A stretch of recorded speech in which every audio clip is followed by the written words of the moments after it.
नमस्कार, आदाब, सत श्री अकाल। मैं सिद्धार्थ और जी हाँ, ये वही कार्यक्रम है जहाँ पर हर हफ्ते हम एक नए मेहमान के साथ आपके साथ जुड़ते हैं। गुफ्तगू इस कार्यक्रम का नाम है और अब तक मुझे जैसा समझ आ रहा है आपको ये कार्यक्रम बहुत ही पसंद आ रहा है।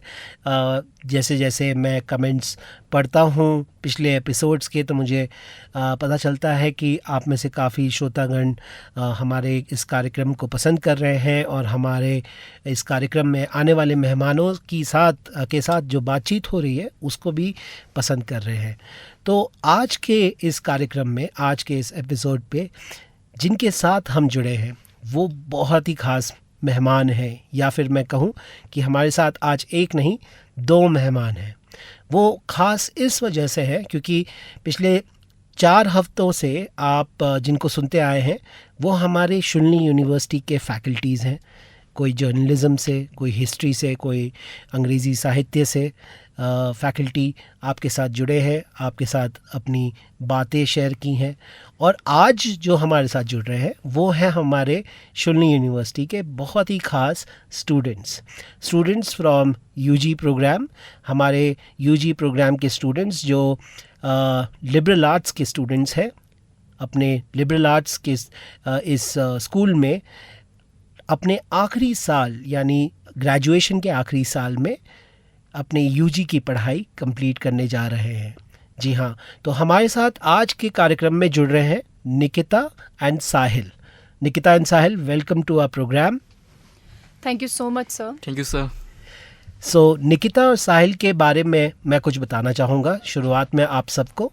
निकिता और साहिल हमारे शुन्नी यूनिवर्सिटी में बीए प्रोग्राम के छात्र हैं। बीए प्रोग्राम में फाइनल ईयर में आज वो पहुंच चुके हैं और जी हाँ, उनका जो फाइनल ईयर का जो ये फेज़ है, इस दौर में वो अपनी पढ़ाई को तो कंप्लीट करने जा ही रहे हैं ग्रेजुएशन की, साथ ही साथ उनके जो एनसीसी कोर्स का प्रोग्राम है वो भी कंप्लीट होने जा रहा है इस साल।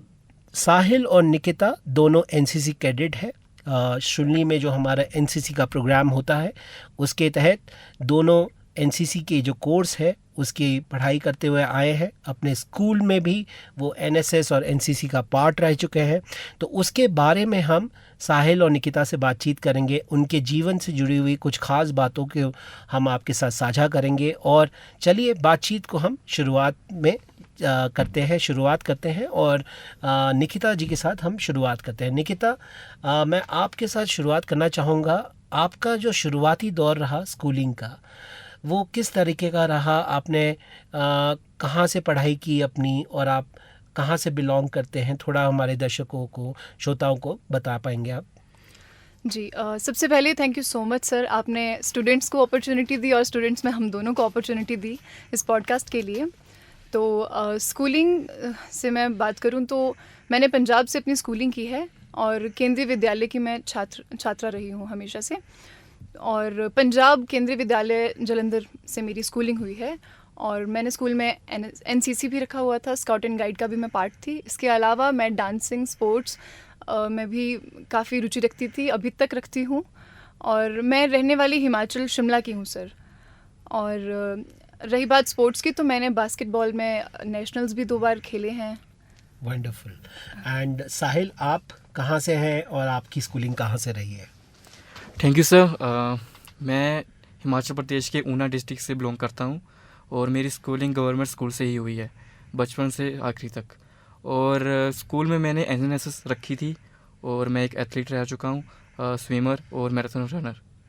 अच्छा, तो आप दोनों ने अपने स्कूल के आखिरी पड़ाव में यानी कि 11वीं और 12वीं में कौन से विषय को चुना? जैसे आर्ट्स है, साइंस है, कॉमर्स है, आपने कौन से विषय में पढ़ाई की? और उस विषय में पढ़ाई करते हुए आपकी रुचि किस सब्जेक्ट में ज़्यादा बनी आगे कॉलेज में अपने सब्जेक्ट या स्ट्रीम को चूज़ करने के लिए? सर मैंने तो आर्ट्स रखा था और साथ में इकोनॉमिक्स था। पर अगर रुचि की बात की जाए तो जैसा मैंने कहा, मैं स्पोर्ट्स में ज़्यादा रहती थी और मुझे बस बाहर रहने का होता था कि मैं क्लासेस लगाने में ज़्यादा इंटरेस्टेड थी नहीं। तो रुचि ज़्यादा सब्जेक्ट्स में आई नहीं और सब सब्जेक्ट्स में कॉमन थी रुचि मेरी। अच्छा, तो आपकी रुचि आगे चल के आर्ट्स पढ़ने की थी या ह्यूमैनिटीज़ में आगे पढ़ाई करने की थी, तो इस वजह से आपने वो सब्जेक्ट चुना बेसिकली, जैसा मुझे समझ आ रहा है। हाँ। और एक्स्ट्रा करिकुलर एक्टिविटीज़ में ज़्यादा आपकी इंटरेस्ट था, तो इस वजह से आपने आर्ट्स स्ट्रीम को चुना, है ना? जी सर, जी सर। और साहिल, आपके लिए कैसा रहा? सर मैं साइंस स्ट्रीम से बिलोंग करता था सर। जी। और जब मैं क्लास 12th में था तो मेरा आर्मी में सिलेक्शन हो गया था। ओके। तो फिर मेरे पिताजी कहने लगे कि अभी लड़का छोटा है, 17 साल का है, तो अभी तो आर्मी में जाएगा नहीं, क्योंकि मेरे पिताजी भी आर्मी में रह चुके हैं, उन्होंने 24 साल तक सर्विस की। जी। फिर मैंने साइंस से तो कर ली, बट आगे का क्या प्लान था, तो पिताजी कहने लगे कि लड़का बीटेक करेगा, बट मेरा कहना था कि नहीं, बीटेक तो मैं नहीं करूँगा, मुझे जल्दी से जल्दी आर्मी में जाना है। फिर अचानक शोलिनी में एडमिशन ले ली, वो भी बीए में, आर्ट्स में। अच्छा। तो मेरा ये चेंज जो आया तो उसमें बहुत सारी। अच्छा, तो ये पिताजी का क्या कारण रहा? बिकॉज अधिकतर आमतौर में ये देखा जाता है कि पेरेंट्स तो चाहते हैं कि उनका बच्चा फ़ौज में जाए, अगर उनका बच्चा फ़ौज में क्वालिफाई हो जाता है तो वो तो सबसे ज़्यादा खुश होता है, क्योंकि फ़ौज की नौकरी या फ़ौज सरकारी नौकरी और फ़ौज की नौकरी खासकर पेरेंट्स चाहते हैं कि उनका बच्चा जाए। तो ऐसा क्या रहा, क्योंकि वो खुद आप बता रहे हो आर्मी में रह चुके थे, सर्व कर चुके थे, तो ऐसा क्या रहा उनको जो उन्होंने आपके लिए ये डिसीजन लिया? जैसे कि सर मैंने बताया कि वो फ़ौज में रह चुके हैं, 24 साल तक उन्होंने सर्विस की, तो उन्होंने वो ऐसी चीज़ें देखी हैं कि कोई भी बाप नहीं चाहेगा कि उसका बेटा भी ऐसे करे। उसी फेज से जाए। हाँ, तो वो एक जवान थे जी। वो रिटायर आए हवलदार। ओके। तो जब मैंने आर्मी ज्वाइन करने की सोची तो मैं एक नॉर्मल सिपाही की पोस्ट पे जा रहा था। जी। तो मेरे पिताजी का कहना था कि अगर लड़का जाएगा तो ऑफिसर की लाइन में जाएगा। बिल्कुल। तो उनका कहना था कि शोलिनी यूनिवर्सिटी अच्छी है, यहाँ पे एडमिशन ले लो, यहाँ पे एनसीसी ज्वाइन करो, बहुत सारी चीज़ें हैं, स्किल हैं, तुम्हें सीखने को मिलेगी, शायद कल को ऑफिसर बनेगा। बिल्कुल। तो शायद गांव वालों को भी प्राउड फील होगा, क्योंकि मेरे गांव में आज तक कोई ऑफिसर बना ही नहीं है। अच्छा। अच्छा, तो बस बहुत ही अच्छी सोच है। आई थिंक ये बहुत ही पॉजिटिव सोच है एक फादर की अपने बेटे के लिए। तो आगे बढ़ते हुए अगली बातचीत पे चलने से पहले आप दोनों से मैं पूछना चाहूँगा, चलिए इस बार पहले निकिता से पूछते हैं। निकिता, आपके लिए सबसे पसंदीदा गाना आपका हाल फिलहाल में कौन सा है जो आपको सुनना बहुत पसंद है? सर ऐसे तो मैं पुराने गाने ज़्यादा सुनती हूँ, Okay. गज़लें ज़्यादा सुनती हूँ मैं, और Okay. मेरे पिताजी अक्सर गज़लें गाया भी करते हैं। अच्छा। तो अभी हाल ही में मोक्ष हुआ तो उसमें भी मैंने अपना टैलेंट शो में गज़ल गाई थी। जी कौन सी सर। गज़ल थी वो? सर ये थी मुझे तुम नज़र से। थोड़ी लाइनें गा के सुना पाएंगे आप? ज़रूर सर। बिल्कुल। मुझे तुम नज़र से गिरा तो रहे हो, मुझे तुम कभी भी भुला ना सकोगे, न जाने मुझे क्यों यकीन हो चला है, मेरे प्यार को तुम मिटा ना सकोगे, मुझे तुम नज़र से। बहुत ही खूब, बहुत ही बढ़िया। चलिए ये गाना सुन के वापस आते हैं। निकिता की मधुर आवाज़ में तो आपने सुन ही लिया, तो ये गाने को आप सुन के जल्दी वापस आइए और बातचीत जारी रहेगी निकिता और साहिल के साथ हमारी गुफ्तगू में। Welcome back. मैं आशा करता हूँ आपको ये गाना बहुत ही पसंद आया होगा। ये गज़ल जो है बहुत प्यारी गज़ल है और इसके लिरिक्स भी बहुत उम्दा है। तो चलिए बातचीत को हम आगे बढ़ाते हैं निकिता और साहिल के साथ। निकिता और साहिल, मैं ये जानना चाहूँगा कि स्काउट्स, एनसीसी, एनएसएस और गाइड जो हम शब्द यूज़ करते हैं, इसका क्या मतलब है और इसको हम कैसे आम भाषा में समझ सकते हैं, इनमें डिफरेंस क्या है ना? तो आप अगर समझा पाओ हमारे श्रोताओं को, कोई भी आप दोनों में से। यस। जी सर मैंने स्कूल में स्काउट्स एंड गाइड्स रखी थी, तो जिसमें जो लड़के होते हैं वो स्काउट्स कहलाते हैं और जो लड़कियां होती हैं उनको गाइड्स बोला जाता है। पर अभी मैंने एनसीसी रखी है, तो इन दोनों में फ़र्क दरअसल ये है कि एनसीसी में आप लड़का है या लड़की है आप बराबर होते हैं, आपको सिर्फ कैडेट कहा जाता है, और स्कूल में ये जूनियर लेवल पर होता है जो स्काउट्स एंड गाइड है, और उसमें आपके लिए दो अलग अलग टर्म्स यूज़ होती हैं, एक होती है कब्ज़ और बुलबुल, या फिर स्काउट या गाइड। तो सर इतना ही फ़र्क है, बाकी दोनों में दोनों में एक्टिविटीज़ काफ़ी ज़्यादा कराई जाती हैं, कैंप्स लगवाए जाते हैं। और इन कैंप्स में होता क्या है बेसिकली? ट्रेनिंग सेम तरह की होती है या कुछ अलग होता है? नहीं सर, फ़र्क होता है काफ़ी, क्योंकि जो स्काउट्स एंड गाइड है वो वी नो कि स्कूल लेवल की होती है, तो जी। उसमें एज ग्रुप में अंतर होता है? एज ग्रुप में अंतर होता है, तो ट्रेनिंग भी उसी हिसाब से जस्ट स्पोर्ट्स और कुछ एक्टिविटीज़ कराई जाती हैं जी। जो बच्चे कर सकते हैं। लेकिन जो एनसीसी है इसमें थोड़े अपर लेवल की एक्टिविटीज़ आ जाती हैं, जिसमें हम कहते हैं कि ये सेकंड लाइन ऑफ डिफेंस भी है। तो इसमें हमें वेपन्स भी दी जाती हैं, उनकी ट्रेनिंग कराई जाती है, और इसके साथ हमें मेंटली भी प्रिपेयर किया जाता है। Correct me if I am wrong Sahil और निकिता, 26 जनवरी की जो परेड होती है रिपब्लिक डे की, उसमें एनसीसी की ट्रुप भी रहती है, आई थिंक उनकी परेड भी होती है। जी Is सर, it? जी सर, बिल्कुल। है ना? तो आप लोग को कभी ऐसा मौका मिला है कभी इसमें पार्टिसिपेट करने का, या रीजनल लेवल पे, स्टेट लेवल पे ऐसा कुछ? जी सर। हाँ, आपको मिला है ऐसा जी मौका? सर, जी सर। तो क्या एक्सपीरियंस रहता है इसका? सर, बेसिकली experience- किस तरीके का एक्सपीरियंस आपका अनुभव रहा है इस समय सर, पर?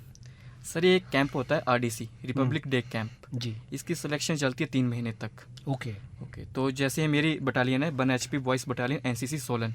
ओके। तो पहले यहाँ पे सिलेक्शन होगी, फिर यहाँ पे 13 या 14 कैंप लगते हैं हमारे। फिर उसके बेसिस पे देखा जाता है कि लड़के ने क्या परफॉर्म किया या लड़की ने क्या परफॉर्म किया। बहुत सारे प्रोसेस होते हैं, जैसे कि सुबह उठ के आपको ड्रिल करनी होती है, फिर बहुत सारी स्किल्स होती हैं, इसके बेसिस से आपकी सिलेक्शन होती है। ओके। तो आरडीसी कैंप एक ऐसा कैंप है कि एक कैडेट को ये बहुत सारी स्किल्स सिखाता है, जैसे कि मैप रीडिंग हो गया, फील्ड क्राफ्ट हो गया, बैटल क्राफ्ट हो गया, ड्रिल हो गई, अपनी हेल्थ एंड केयर वगैरह, ये सब कुछ सिखाया जाता है हमें। Overall training. Overall training. जी।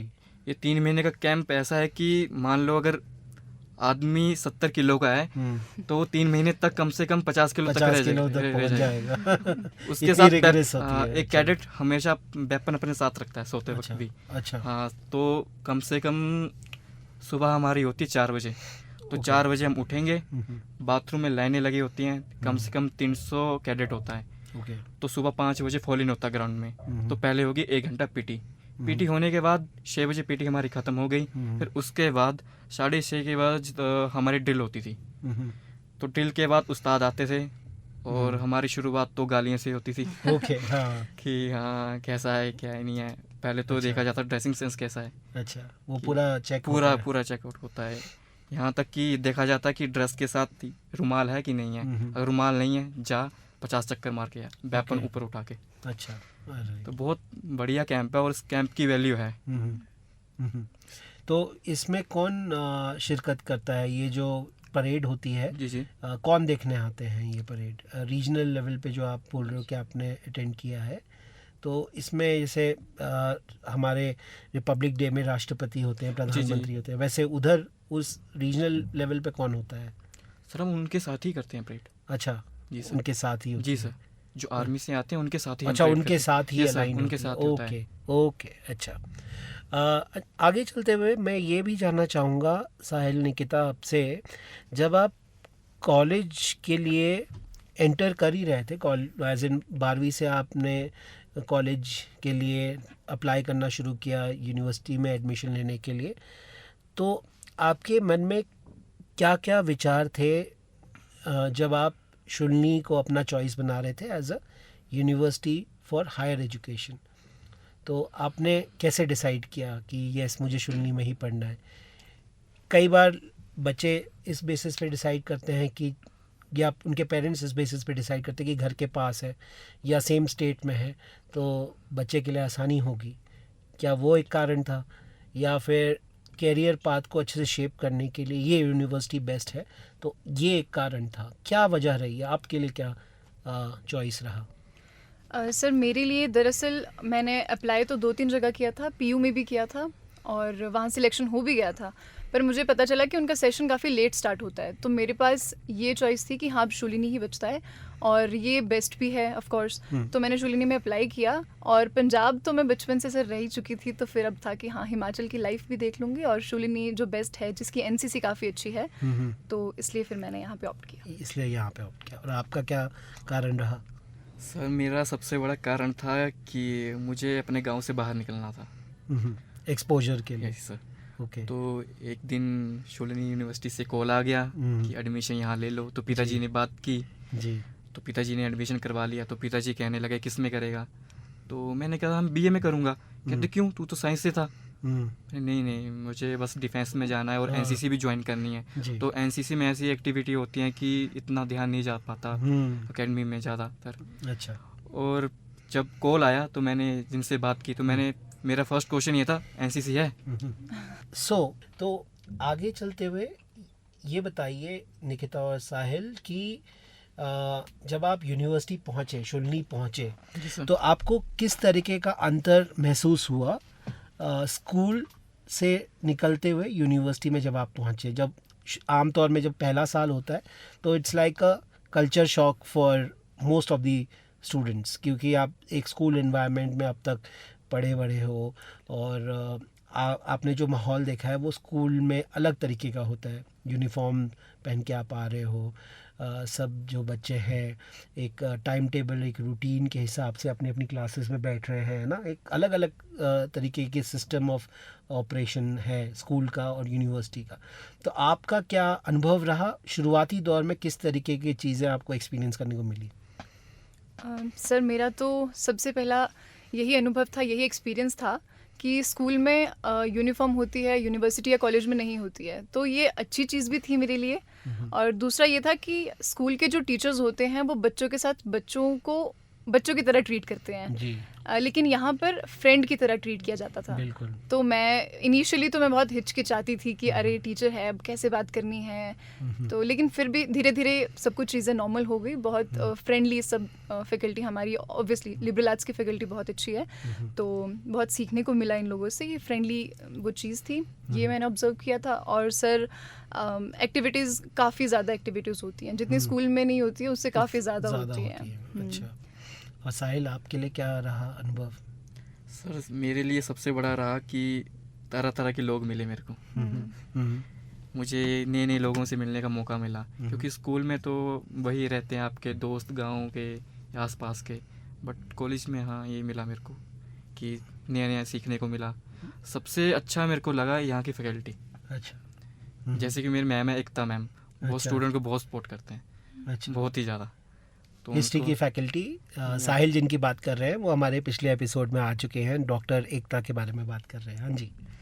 उनका ऐसा है कि वो स्टूडेंट की फीलिंग समझते हैं जी। नहीं तो बाकी के होते हैं टीचर की नहीं पढ़ाई पढ़ाई पढ़ाई नहीं, वो अदर एक्टिविटी भी कराते रहते हैं हमसे। बहुत बढ़िया, बहुत खूब जी। तो आगे के बातचीत में चलने से पहले अब बताइए साहिल, आपको कौन सा गाना पसंद है? कौन सा गाना सुनना चाहेंगे? मैं पल दो पल का शायर हूँ। अरे वाह! और ये गाना क्यों पसंद है आपको? ये मेरे कौन सी बात जुड़ी है इस गाने के साथ? मतलब कुछ कई बार। हाँ बताइए थोड़ा। मेरे गांव के एक सिपाही थे जी, शहीद ब्रजेश कुमार। अच्छा। 21 पंजाब। अच्छा। पंजाब रेजिमेंट शौर्य चक्र जी। ओके। तो अक्सर हम गांव के ग्राउंड में खेलते थे जी। जब वो मतलब छुट्टी आते थे घर, तो अक्सर ये गाना सुनते रहते थे, मैं पल दो पल का शायर हूँ। अच्छा। तो एक दिन खबर आई कि नहीं है। अच्छा। कोई नहीं, गाना बहुत बढ़िया है और ये जो याद है आपकी बहुत ही इमोशनल है, बहुत ही टचिंग है।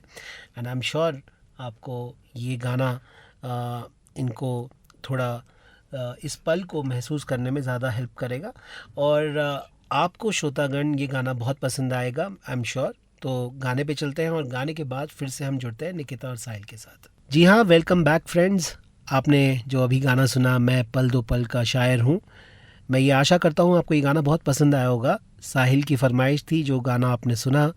चलिए बातचीत को हम आगे बढ़ाते हैं। साहिल और निकिता, मैं आपसे ये जानना चाहूँगा कि ये जो 3 साल रहे शुल्नी में आपके, इन 3 सालों का जो आपका एक्सपीरियंस रहा है वो किस तरीके का रहा है और इस अनुभव ने आपके पर्सनालिटी में क्या वैल्यू ऐड किया है? तो निकिता आपसे शुरू करते हैं। जी सर, मेरी पर्सनैलिटी में जो वैल्यू ऐड शुलिनी यूनिवर्सिटी के 3 सालों ने की है और एनसीसी ने की है, वो उसके लिए मैं सबसे पहले तो बहुत ज़्यादा थैंकफुल हूँ, क्योंकि जब मैं स्कूल से निकली थी तो मैं वही चुलबुली सी बच्ची जो पैनिक हो जाती थी वैसी बच्ची थी, और जो बात बात पे शिकायत कर देती थी घर पे वैसी बच्ची थी। लेकिन अब जब मैं घर से दूर हूँ और ख़ुद रिस्पॉन्सिबिलिटीज़ समझने लग गई हूँ, तो फिर मुझे समझ आ गया है कि अगर कहीं प्रॉब्लम है तो वहाँ सॉल्यूशन भी है। और शूलिनी की बात की जाए तो यहाँ पर अलग अलग कंट्रीज़ से, अलग अलग स्टेट से काफ़ी बच्चे आते हैं, उनसे बहुत कुछ सीखने को मिलता है और जो कि बहुत ज़रूरी भी था। और हमसे बड़े दुख भी काफ़ियों के होते हैं, तो ये बेसिकली बहुत ज़्यादा सीखने को मिलता है। और स्टूडेंट्स के अलावा जो है टीचर्स भी यहाँ पे अलग अलग कंट्रीज़ से हैं, तो वो बहुत अच्छी चीज़ है शूलिनी यूनिवर्सिटी की। बहुत खूब। सो निकिता, ऐसे कोई दोस्त रहे जो अभी आपके बहुत ख़ास मित्र बन गए हैं इन 3 सालों में, जिनके साथ आपकी दोस्ती आगे भी बहुत लंबी रहेगी, आपको लगता है? I am not asking you to choose between your friends, but of course कुछ ऐसे दोस्त होते हैं जिनके साथ हम कुछ ज़्यादा कंफर्टेबल होते हैं in comparison to others, right? जी तो सर। इन जनरली मतलब ऐसे कोई दोस्त जिन्होंने आपकी लाइफ में कुछ ज़्यादा अच्छी चीज़ें ऐड की हैं in terms of experience, in terms of memories, in terms of personality development? Sir जब शुरू में आई थी तो छोटा सा फ्रेंड सर्कल था, लेकिन जब मैं एनसीसी में जुड़ी तो काफ़ी बड़ा फ्रेंड सर्कल बन गया। और मैं फ्रेंड सर्कल नहीं कहूँगी, इसको कहूँगी कि एक फैमिली बन गई। तो एनसीसी का तो हर एक जो कैडेट है वो मेरे लिए फैमिली है, वो बहुत इंपॉर्टेंट है और ये आगे भी रहेंगे। ये तो ऐसा बॉन्ड बन गया है। लेकिन अपार्ट फ्रॉम दैट सर, मेरी क्लास में माधवी है और जिसने मेरी काफ़ी टाइम पर मदद की है। जब मैं कैंप्स के लिए चली जाती थी या कहीं बाहर होती थी तो वो बहुत मदद करती थी, तो मैं उसका जिक्र ज़रूर करूँगी। माधवी है और टीचर्स भी बहुत ज़्यादा सपोर्टिव हैं ऑफ कोर्स। और एक प्रीति है सर मेरी दोस्त, वो भी एनसीसी में है, तो वो बहुत ख़ास दोस्त है क्योंकि उसका घर यहीं है। तो जब मुझे वो होम सिकनेस जिसको हम कहते हैं वो होती है, तो मैं उसके घर चली जाती हूँ और वहाँ मुझे वो प्यार मिलता है। तो बहुत बढ़िया, बहुत अच्छा। साहिल, आपके लिए कैसा रहा ये अनुभव 3 साल का, और क्या क्या अलग चीज़ें नहीं है जिन्होंने आपकी लाइफ में कुछ वैल्यू ऐड किया है in terms of experience? Sir मेरी पर्सनैलिटी में तो बहुत ज़्यादा फ़र्क आया है। जब स्कूल टाइम में था तो लोगों से बात तो मैं करता नहीं था, बिल्कुल चुप चुप रहता था। जब शूलिनी में आया तो शूलिनी में चुप रहने लगा। फिर मैंने एनसीसी ज्वाइन की, तो एनसीसी में मेरा कॉन्फिडेंस वो हाई हो गया। तो तरह तरह के लोग मिले मेरे को, बहुत सारा एक्सपीरियंस लिया मैंने। एक छोटी सी कहानी है सर, अगर मैं सुनाऊं। बिल्कुल प्लीज़। एक कहानी है, शायद फैकल्टी मारे ना मेरे को अभी। नहीं आप चाहो तो नाम मत बताना, बट आप स्टोरी से शेयर कर सकते हो। तो मेरा शायद 2nd ईयर था सर जी। तो मैं पहले तो हॉस्टल में रहता था श्रीराम में। जी। तो फिर मैंने श्रीराम हॉस्टल छोड़ने के बाद मैंने लिया रूम अपना। जी। तो होता है कि हाँ नया खून है, वो वाले मारता सभी का ही। तो एक गलती कर बैठा मैं जी। थोड़ा बहुत नशा भी करने लगा। मतलब कि 1-2 बार हुआ मेरे साथ ये। तो मतलब शराब लगा पीने ऐसे ही। ठीक है, फिर मैं एक दिन सोचने लगा क्या कर रहा है, क्या तू देखने आया था, क्या कर रहा है चीज़ें। फिर मेरे को मिले मेरे सीनियर एनसीसी के senior under officer Sahil Kumar and under officer Sushant Pal. उन्होंने बहुत ज़्यादा सपोर्ट किया मेरे को। जो मेरी सोच थी एक मतलब छोटी सोच, उन्होंने उस सोच को ऊंची बनाया। अच्छा। तो वो दिन था और आज का दिन है। ना आज तक मैंने स्मोक किया, स्मोक तो वैसे किया नहीं, शराब पी थी एक बार, ना शराब पी ना कुछ दूसरा नशा किया। तो बहुत उनकी कंपनी ने आपको काफ़ी हेल्प किया जी to come out of it and also improve your personality and come back to what you were originally as Sahil, है ना, और जिन वैल्यूज से आप जुड़े हुए थे उनके साथ, राइट? जी सर। जैसा मैं समझ पा रहा हूँ। बहुत ही खूब, बहुत ही अच्छी और इंस्पायरिंग स्टोरी है ये। तो चलिए निकिता, आपको कौन सा दूसरा गाना जो हम बजा सकें अपने श्रोताओं के लिए वो पसंद है? हाल फिलहाल में आप सुन रहे हैं उस गाने को। आप बता रही थी कि आपको पुराने गाने ज़्यादा पसंद है। आप अभी भी कोई पुराने गाने की चॉइस बताना चाहेंगी या कोई नया गाना? सर मुझे ज़रा सोचना पड़ेगा गाना, क्योंकि मैं काफ़ी गाने सुनती हूँ तो मैं थोड़ी कंफ्यूज हूँ 2 गानों के बीच। पर हाँ, होना था प्यार एक गाना है। ये एक मूवी है, पाकिस्तानी मूवी, उसका गाना है? हाँ जी सर। हाँ जी सर। हाँ जी, बिल्कुल, बहुत ही खूब गाना है, आतिफ असलम की आवाज़ में है। जी सर, जी सर। राइट। तो कुछ लाइनें गा के सुना पाएंगे आप? सर कोशिश करूँगी। बिल्कुल। नहीं सर, मुझे लिरिक्स दरअसल याद नहीं है। कोई बात नहीं। चलिए दर्शकों, हम ये गाना ज़रूर सुन के आएंगे आतिफ असलम की आवाज़ में, लेकिन निकिता से हम गाना ज़रूर सुनेंगे, एक और गाना हम ज़रूर सुनेंगे उनकी आवाज़ में अगली बातचीत में हम उनके साथ, यानी इस गाने के बाद वाली जो बातचीत होगी उसमें हम ये गाना ज़रूर सुनेंगे। चलिए, वेलकम बैक फ्रेंड्स। गुफ्तगू में आप हमारे साथ अभी भी जुड़े हुए हैं। निकिता और साहिल के साथ हमारी बातचीत अभी भी जारी है और हम अब बात करने जा रहे हैं साहिल के साथ एनसीसी में उनके एक्सपीरियंस के बारे में। साहिल हमें बता रहे थे कि एनसीसी कैंप का एक अलग ही अनुभव रहता है, तो मैं साहिल आपसे जानना चाहूँगा कि आपका अनुभव कैसा रहा एनसीसी कैंप्स में, और थोड़ा बहुत इंसाइट अगर आप हमारे स्टूडेंट्स को दे पाओ, हमारे जो स्टूडेंट्स इच्छुक हैं, इंटरेस्टेड है एनसीसी ज्वाइन करने के लिए। जी सर। सर एनसीसी एक कैडेट को बहुत सारी स्किल्स सिखाती है। बहुत सारे हमारे कैंप होते हैं, एक नॉर्मल कैंप होता है, एडवांस कैंप होता है। तो मैंने अक्सर 6 कैंप लगा चुका हूँ मैं पूरे 3 साल में, जिसमें से मेरा सबसे जो मतलब पसंदीदा वो रहा कैंप, एडवांस कैंप था मेरा, आर्मी अटैचमेंट। तो उसकी मैं आपको स्टोरी बताऊँगा कि इस कैंप में मैं कैसे गया, कैसे मेरी सिलेक्शन हुई। तो ऊना में मेरा कैंप था आरडीसी, रिपब्लिक डे कैंप जी। तो उसमें मेरी सिलेक्शन नहीं हुई। ओके फिर मेरा कैंप आया टीएससी थल सेना कैंप, उसमें भी मेरी सिलेक्शन नहीं हुई। तो थोड़ा सैड सा हो गया कि सिलेक्शन नहीं हुई। तो फिर एक कैंप आता आर्मी अटैचमेंट, जो कि बहुत बड़ा कैंप है, आर्मी सोल्जर के साथ आपको ट्रेनिंग करने का मौका मिलता है। तो इस कैंप में मेरी सिलेक्शन हो गई। तो ये कैंप मेरा लगा पठानकोट ममून कैंट में, 16 पंजाब के साथ। तो शुरुआत ऐसे होती है कि हम पहुँचे रात के 12 बजे वहाँ पे कैंट में। तो क्या उस्ताद ने खड़ा कर दिया ग्राउंड में कि हाँ सुबह 4 बजे फॉल इन है, पीटी वगैरह होगी, थ्योरी क्लासेस होगी, आपको अलग अलग रेजिमेंट में घुमाया जाएगा, सिखाया जाएगा कि फ़ौज कैसे काम करती है। फ़ौज का काम सिर्फ लड़ना ही नहीं होता है, फ़ौज में बहुत सारी टेक्निकल चीज़ें हैं, बहुत सारे एथलीट भी होते हैं जो मतलब देश के लिए मेडल भी लेके आते हैं। अच्छा। बहुत सारी एक्टिविटी होती है फ़ौज में। तो कैंप की शुरुआत ऐसी रही कि फर्स्ट टाइम एक ऑफिसर थे, मैं उनका नाम भूल रहा हूँ, सीईओ थे। उन्होंने हमें मोटिवेट किया कि जो तुम्हारे ये 15-16 दिन जाएंगे तो अच्छे से बिताना, फ़ौज को देखना, परखना कि फ़ौज कैसी है, फिर फ़ौज में आना। जैसे फ़ौज दिखती है वैसे बिल्कुल भी नहीं है। सुबह उठ के 4 बजे, अच्छा जुनून था, मोटिवेशन तो खूब था हमारे में। पीटी करने गए तो पीटी हुई हमारी 1 घंटा लगभग। तो 1 घंटे में कईयों को चक्कर आ रहे हैं, कई उल्टी मार रहे हैं। आ गए, आधा घंटा मिलता था हमको, उसमें नहाना भी है, यूनिफॉर्म भी प्रेस करनी है और क्लास के लिए भी जाना है। तो 8 बजे हमारी चलती थी वेपन की क्लास, थ्योरी क्लास। हमें वेपन का टेक्निकल डाटा पढ़ाया जाता था, क्योंकि तभी हम वेपन के बारे में जान पाएंगे और फायर कर पाएंगे। ठीक है, तो पूरा दिन वो चला जाता था। तो 11 बजे के करीब हम जाते थे अलग अलग रेजिमेंट में। जैसे बहुत सारी टेक्निकल रेजिमेंट्स भी होती हैं, एएससी हो गया हमारी, बहुत सारी हैं। तो हमें विज़िट करवाया जाता था। शाम को पीटी होती थी। तो पीटी होने के बाद कम से कम हम 8 बजे डिनर करते थे और 9 बजे करीब सो जाते थे। हुई यूँ बात कि जैसे मैं ममून कैंट में था तब वहाँ पे फ़ोन अलाउ नहीं किया जाता था किसी को भी। और हम स्टूडेंट हैं और कैडेट भी हैं, फ़ोन के बिना तो ऐसे लग रहा था कि कैसे सरेगा हमारा।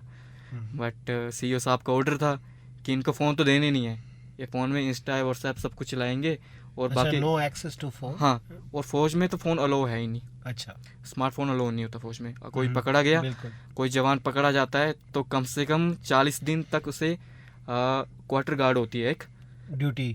हाँ जी, उसमें जेल होती है, उसमें हम उसको कैद किया जाता है। और कम से कम डेली 40 किलो का पिट्ठू, 40 किलोमीटर की दौड़ करवाई जाती थी उसको। अच्छा। तब उसकी अकल ठिकाने आती है कि नहीं उसने रूल तोड़ा है। और बहुत सारी चीज़ें थी। तो फर्स्ट डे तो अच्छा गया। जब बात आई सोने की तो कैप्टन थे शुभम कुमार उनका नाम था। वो आए और हम बेड पे सोए थे ऐसे नॉर्मली, मतलब लेट गए थे, बिल्कुल थके हुए थे हम सब। तो सर आए, हमारा बगल में फ़ोन था, फ़ोन उठा लिए और सुबह हमने उठ के देखा फ़ोन कहाँ है हमारे। तो बताया कि कैप्टन सर आए थे। वो आए थे कम से कम 11:30 के करीब के। तो कहते कि ये क्या हुआ भाई, फ़ोन ले लिया, अब कैसे बात करनी है। कईयों की गर्लफ्रेंड भी थी, जी। कईयों ने घर पे बात करनी, असाइनमेंट भी होती थी यूनिवर्सिटी की। तो हमने ये रखी बात अपनी उस्तादों के। उस्ताद कहते तो क्या हो गया, हम कारगिल में पोस्टेड थे, हम 3-3 महीने तक बात नहीं करते थे अपने, तो क्या हो गया, family से। एक्सपीरियंस लो। जी। सीईओ साहब को बताया हमने बात, सीईओ साहब बोला तो क्या हो गया, 15-16 दिन की तो बात है, क्या हो जाएगा, मर जाओगे। नहीं नहीं सर, ऐसी कोई बात नहीं है। बट उस टाइम मेरे को लगा कि नहीं, फ़ोन के अलावा बहुत कुछ है, बिल्कुल। बहुत कुछ है। हमने जितना बना दिया ना कि फ़ोन ही सब कुछ है, डेली उठेंगे सुबह चेक करेंगे, हाँ मैसेज किसका आया, किसने पोस्ट लाइक किया है, किसने नहीं। हमारा रूटीन बिल्कुल चेंज हो चुका था। सो बेसिकली आपको एक मिनिमलिस्टिक लाइफ का एक एक्सपीरियंस दिया कि कम से कम चीज़ों में भी कैसे जी जिया जा सकता है, और जिया ही नहीं जा सकता है, साथ ही साथ अपनी रूटीन को, लाइफ को कैसे कैरी किया जा सकता है। जी सर। इस तरीके का एक्सपीरियंस आपको मिला। तो एनसीसी का जो आप कैंप अटेंड करते हो, ओके, उस ओके। कैंप में हम्म। और आपके आर्मी अटैचमेंट के कैंप में, जिसके बारे में भी आप डिस्क्रिप्शन ओके दे ओके रहे थे, ओके सर, ओके। इन दोनों में क्या मुख्य तौर पे अंतर रहता है ना? जैसे सर मैंने एक बताया कि नॉर्मल कैंप होता है, एडवांस कैंप होता जी। है। नॉर्मल कैंप में एक कैडेट को बेसिक चीज़ें सिखाई जाती हैं, जी। बिल्कुल बेसिक।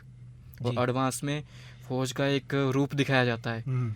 जो कि मतलब आधा फौजी बना के ही छोड़ता है। बेसिकली पूरा इन डेप्थ हाँ जी, ट्रेनिंग हाँ जी, आपको हाँ जी, मिलती हाँ है। जी। जैसे कि सर मैंने पहले ही बताया कि मैं पंजाब रेजिमेंट के घातक कमांडो के साथ ट्रेनिंग कर जी, चुका हूँ। जी। तो उनका ऐसा था कि डेली वो 60 किलोमीटर दौड़ते थे। 60 किलोमीटर ये जी, विद 25 kg वेट लोड, और वेपन भी होती थी एट अ 5। स्ट्रेच। जी सर। अच्छा। और उनके साथ मैं फर्स्ट टाइम दौड़ा, जी। तो रुक गया मैं बीच में, क्योंकि मैं 60 किलोमीटर तो दौड़ा नहीं था पहले। मैं मैक्सिमम गया था 42 किलोमीटर, उससे आगे नहीं गया मैं। अच्छा, आपका अभी तक का जो जी। है रिकॉर्ड 42 किलोमीटर का जी रहा जी है। जी। अच्छा। तो उन्होंने ज़्यादा लोड तो नहीं दिया, 10 किलो का पिट्ठू था मेरे लिए, जी। और वेपन थी इंसास राइफल, जो कि लगभग 5.1 kg की रहती है विद अच्छा। राउंड।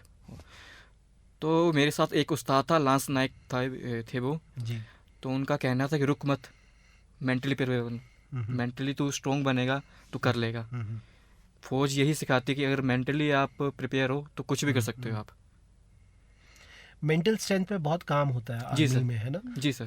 आपकी ट्रेनिंग के दौरान आपको ऐसी ऐसी ट्रेनिंग के जो चीज़ें, तौर तरीके हैं, वो कराए जाते हैं जी जिससे आपकी मेंटल एबिलिटी बहुत स्ट्रांग बनती है ना? तो ये आपकी लाइफ में क्या चेंज ला पाया है? आपकी लाइफ में अभी आप जब पीछे मुड़ के देखते हो इन ट्रेनिंग्स को करने के बाद, किस तरीके का अंतर आपकी लाइफ में आया है जो आगे चल के भी आपको लगता है रहेगा, लॉन्ग टर्म इसका इम्पैक्ट रहेगा, जिसको आप कंटिन्यू करना चाहोगे? जैसे कि सर बहुत सारे लोग सोचते हैं कि ये चीज़ मेरे से नहीं होगी, बहुत मुश्किल है, कैसे होगा, क्यों करूं मैं, क्या फ़ायदा होगा, बहुत सारे क्वेश्चन करते हैं अपने साथ वो। बट एनसीसी ने ये सिखाया कि अगर आप मेंटली प्रिपेयर हो तो कर सकते हो। अच्छा। और सबसे बड़ा सीखा मैंने तब कि मेरी नाइट नेविगेशन होती है। नाइट नेविगेशन एक ऐसा है कि इसमें आपको मैप रीडिंग सिखाई जाती है। ठीक है, आपको एक मैप दिया जाएगा, एक टॉर्च दी जाएगी, और एक आपको नेविगेट करके वहां तक हाँ जी, पहुंचना हाँ है, जी। एक तो लोकेशन उसमें सेट एक करना है। खूबसूरत सी स्टोरी है। जी। मेरे साथ था अंडर ऑफिसर, कुनिहार के थे वो, मेरे को नाम नहीं याद उनका। ओके। तो हम 10 बंदे थे, हमें जंगल में छोड़ा गया। तो जंगल में छोड़ने के बाद मैप दे दिया गया, हमें जीआर दे दिया गया कि ये पॉइंट है, कैलकुलेट करो इसको और इस पोजीशन में आपको आना है। तो हुआ यूँ कि सबके पास 5-5 किलो का पिट्ठू था।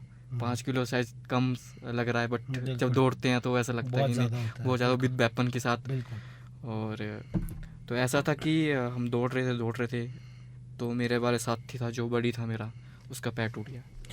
हाँ। ओके। तो उसमें 10 किलोमीटर जाना था भाई, और कंपटीशन था हमारा वो। जी। मेरी कंपनी का नाम था खेत्रपाल। तो खेत्रपाल और बहुत सारी कंपनियां थी उधर। तो कंपटीशन था, फर्स्ट प्राइज़ भी था, सीईओ साहब ने पार्टी देनी थी जो फर्स्ट आती टीम हमारी। तो बड़ी का पैर तो टूट गया, अब सोचने लगे अब कैसा होगा। तो फौज ये भी सिखाती है कि कुछ भी हो जाए अपने साथी को पीछे नहीं छोड़ना, पीछे नहीं छोड़ना। पीछे नहीं छोड़ना। तो अपने बडी को मैंने अपने कंधे पे उठाया था और 5 लोड किलोमीटर भी में है। लेके गया मैं। अच्छा। तो उस टाइम मैं सोच रहा था कि, और मेरा वेट कम से कम होगा 60 के करीब ही था, और वो कम से कम 70-75 था। अच्छा। 10 किलो तो पहले ही था। हम्म, तो उसको उठाया, पता नहीं कहाँ से मेरे में जुनून आया कि नहीं ये तो करना है। बिल्कुल वो मेंटल पावर है। बिल्कुल, बहुत बढ़िया। तो निकिता, आगे चलने से पहले एक गाना आपकी आवाज़ में सुनना जाए, क्योंकि आपने बिल्कुल बातचीत नहीं की अभी। तो मैं चाहूँगा कि आप एक अपना पसंदीदा गाना श्रोताओं को सुनाएं, जो आपके दिमाग में अभी ख्याल में हाल फिलहाल में आ रहा हो, 1-2 लाइन। तो सर ये गज़ल मैं और मेरे पापा गाया करते हैं अक्सर, और ऐसा भी नहीं है कि हम 1-2 बार गाते हैं जब साथ में बैठे होते हैं। जब भी मैं हर बार गाँव जाती हूँ, छुट्टी में मिलती हूँ उनसे, तो हर बार हम ये गज़ल गाते ही गाते हैं। ओके। तो ये बहुत दिल के करीब है मेरे, और मैं पापा से बहुत लगाव भी रखती हूँ, तो ये गज़ल उनके लिए कह लो। मुसाफिर हैं हम तो चले जा रहे हैं, बड़ा ही सुहाना गज़ल का सफ़र है। पता पूछते हो तो इतना पता है, हमारा ठिकाना गुलाबी नगर है। मुसाफिर हैं हम तो। बहुत खूब। तो चलिए श्रोताओं, एक गाना सुन के जल्दी वापस आते हैं और बातचीत को जारी रखेंगे। धन्यवाद। Welcome back. मैं ये आशा करता हूँ आपको ये गाना ज़रूर पसंद आया होगा। चलिए बातचीत को आगे बढ़ाते हैं। गुफ्तगू कार्यक्रम में हमारे साथ अभी जुड़े हुए हैं निकिता और साहिल, जिनसे हमारी बातचीत जारी है। तो निकिता और साहिल, अब जबकि आपका ग्रेजुएशन कंप्लीट होने जा रहा है, इन 3 सालों के बाद मई में आपकी डिग्री कंप्लीट हो जाएगी, इसके बाद का प्लान क्या है आपका? I mean in terms of your career plan, आप क्या प्लान कर रहे हैं आगे चल के, क्या करना चाहेंगे आप? सर मेरा डिग्री के बाद का ड्रॉप का प्लान है वैसे तो, और फिर मैं घर पर रहकर ही प्रिपरेशन करूँगी। ओके। और 1 साल अपनी प्रिपरेशन में दूंगी, क्योंकि मैं CDS क्लियर करना चाहती हूँ। ओके। तो सर प्लान तो अभी तक तो यही है।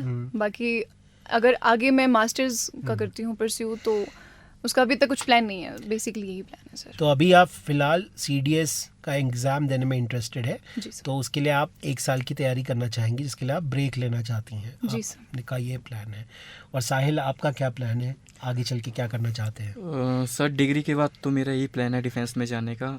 सितंबर में मेरा अटेम्प्ट है CDS का जी। और NCC स्पेशल एंट्री भी है मेरी। Yes sir. तो इन दोनों की तैयारी यस सर। आपकी जारी चल है? रही है सर। चल रही है, ऑलरेडी चल रही है। Yes sir. बहुत खूब। तो ये आप अगले साल देने वाले हैं?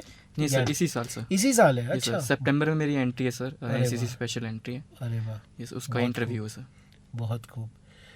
और अपनी जो आपकी रुचियां हैं या हॉबीज़ है, उसके विषय में आप क्या प्लान कर रहे हैं? आप उसको लेके अपने आगे लाइफ में उसको कैसे डेवलप करना चाहेंगे? जैसे निकिता, आप गाती हैं, आप अच्छा डांस करती हैं, तो उसको एक परफॉर्मिंग आर्ट्स के रूप में आप कैसे और बेटर करना चाहेंगी, अगर आप सोच रही हैं इस बारे में? तो सर डांस और सिंगिंग दोनों मेरे लिए ऐसे हैं कि इनकी मैं रिस्पेक्ट तो बहुत करती हूँ, लेकिन ये सिर्फ इसको मैं प्रोफेशनलिज्म में नहीं लाना चाहती हूँ। बट ये आपकी पर्सनालिटी में एक वैल्यू ऐड करते हैं, राइट? आपको सर। हेल्प करते हैं बहुत तरीक़ों से अपने थॉट प्रोसेस को शेप करने के लिए, अपने आइडियाज़ को शेप करने के लिए। तो आगे चल के आप इसे एक हॉबी के रूप में ही परस्यू करते रहना चाहेंगी simultaneously along side your profession. ये आपका प्लान है।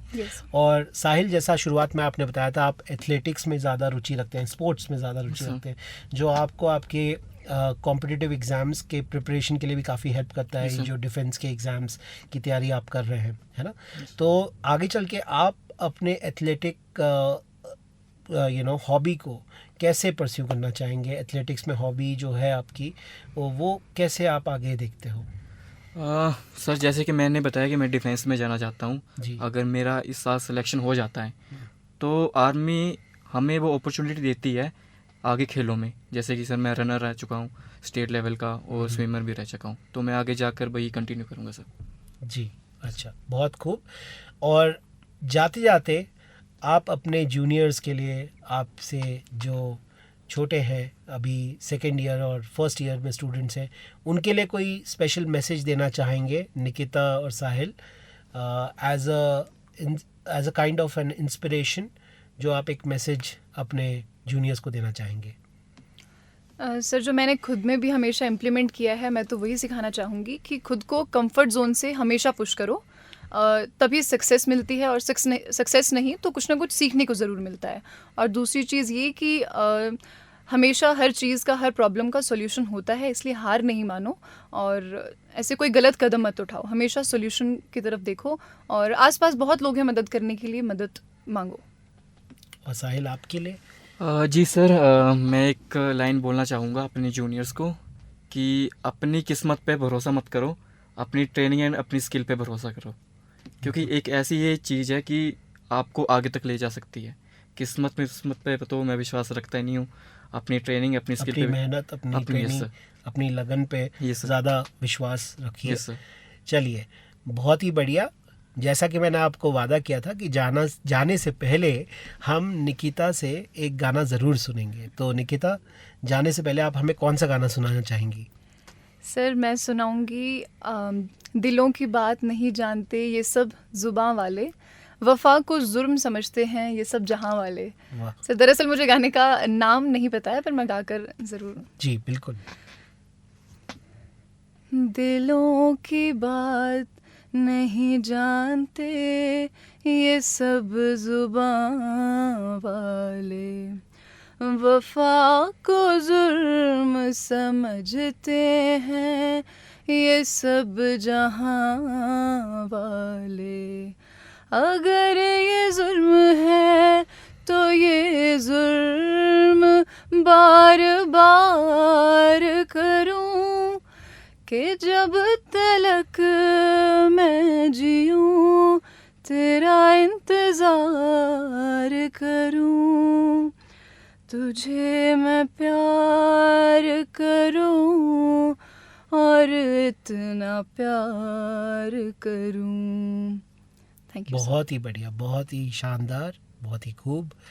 तो श्रोताओं, मैं ये आशा करता हूँ आपको ये गाना बहुत ही पसंद आया होगा निकिता की आवाज़ में। जाने से पहले और इस कार्यक्रम का अंत करने से पहले, आज के इस एपिसोड का अंत करने से पहले, कुछ बातें मैं आपके साथ साझा करना चाहूँगा निकिता और साहिल के बारे में।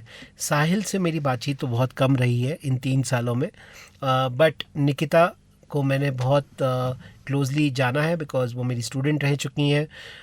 उन्होंने मेरे अंडर पढ़ाई की है, पॉलिटिकल साइंस के सब्जेक्ट। उन्होंने काफ़ी सारे सेमेस्टर्स में ऑप्ट भी किए हैं। बहुत ही हार्ड वर्किंग स्टूडेंट निकिता रह चुकी हैं, सिंसियर, डेडिकेटेड टुवर्ड्स हर गोल, टुवर्ड्स हर करियर पाथ, और जो उन्हें अचीव करना है उसको अचीव करने के लिए उन्होंने बहुत लगन के साथ मेहनत की है। तो इस चीज़ की मैं बहुत दाद देना चाहूँगा कि उनके अंदर जो परसिवियरेंस और सिंसियरिटी है वो बहुत ही कम देखने को मिलती है आज के उम्र में बच्चों में। और साथ ही साथ साहिल जो है हमारे साथ, साहिल के बारे में जैसे मैंने आपको बताया, मैंने बहुत कम बातचीत हो रही है मेरी उनके साथ, लेकिन जितना मैंने उन्हें ऑब्ज़र्व किया है वो अगेन बहुत ही डेडिकेटेड, सिंसियर और हार्ड वर्किंग जो है अपने फील्ड को लेकर, अपने करियर पाथ और फोकस गोल को लेकर रहे हैं। कुछ ऐसे स्टूडेंट रहे हैं निकिता और साहिल हमारे शुल्नी यूनिवर्सिटी के, तो मैं उनको बहुत धन्यवाद करता हूं पहली बात तो कि वो हमारे कार्यक्रम में हमारे साथ जुड़े, और उनको best of luck and best wishes, regards देता हूं उनके आने वाले करियर पाथ के लिए और उनके फ्यूचर के लिए। All the best. और श्रोताओं, आपके लिए ये गाना साहिल की फरमाइश का, ये सुनते हैं हम बॉर्डर फिल्म से, संदेशे आते हैं। और इसी उम्मीद के साथ कि अगले हफ्ते एक नए मेहमान के साथ हम फिर मिलेंगे गुफ्तगू में। धन्यवाद। Thank you sir. Thank you, sir. Ma'am.